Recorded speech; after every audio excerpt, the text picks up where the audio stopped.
அனைவருக்கும் வணக்கம். Welcome back my channel E cooking. இந்த சப்பாத்தி பீஸா செய்யறதுக்கு 1.5 கப் கோதுமை மாவு எடுத்து ஏற்கனவே சப்பாத்தி நான் பிசைஞ்சு வச்சிருக்கிறேன். மேலே அதுக்கான அளவுகள் கொடுத்துருக்குறேன் பாருங்க. இதே மாதிரி சாஃப்டாக பிசைஞ்சு எடுக்கலாம். இது அப்படியே 30 மினிட்ஸ் அங்கே இருக்கட்டும். ஒரு தவாவில் 1 டேபிள் ஸ்பூன் எண்ணெய் விட்டு எண்ணெய் சூடானதும் கொஞ்சமாக வெங்காயம் அதை இது மாதிரி பொடி பொடியாக கட் பண்ணி சேர்த்து கொள்ளலாம். வெங்காயம் கொஞ்சம் வேகினதும் 1/4 கப் லீவ்ஸ் அதையும் சேர்த்து வதக்கலாம்.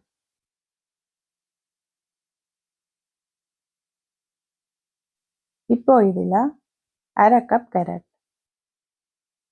இது எல்லாத்தையும் சேர்த்து லீவ்ஸ் கேரட்டின் பச்சை ஸ்மெல் போகிற வரைக்கும் வதக்கி எடுக்க போகிறோம். இது ரெண்டும் நல்லா வதக்கணுமெண்டு இல்லை. நான் இதில் இப்போ உப்பு சேர்க்கல.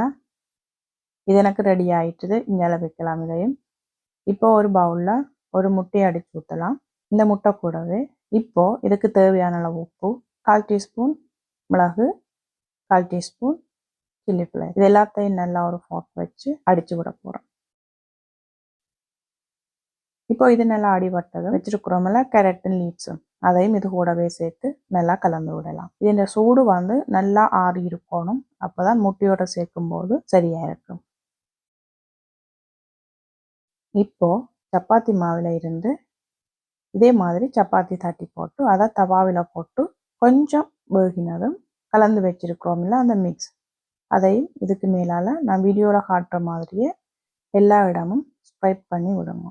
இன்னும் ஒரு சப்பாத்தி செய்து அதை இதுக்கு மேலால் மூடி விடுறோம். இதே மாதிரி மூடி விட்டுட்டு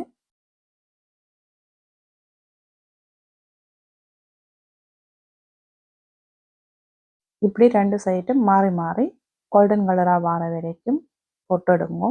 இப்போ இது எங்களுக்கு ரெடி ஆயிட்டுது. ஒரு பீஸா கட்டர் வச்சு இதே மாதிரி கட் பண்ணி விடுங்க.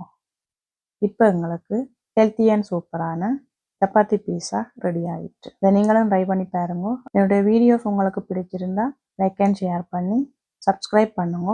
அதோட சேர்த்து பக்கத்தில் இருக்கிற பெல் பட்டனையும் கிளிக் பண்ணினா தான் நான் போகிற ஒவ்வொரு வீடியோவும் உங்களை சேரும். இன்னொரு வீடியோவில் உங்களை சந்திக்கும் வரை நான் உங்கள் ஈ குக்கிங் ராதி. சமைப்போம் சுவைப்போம்.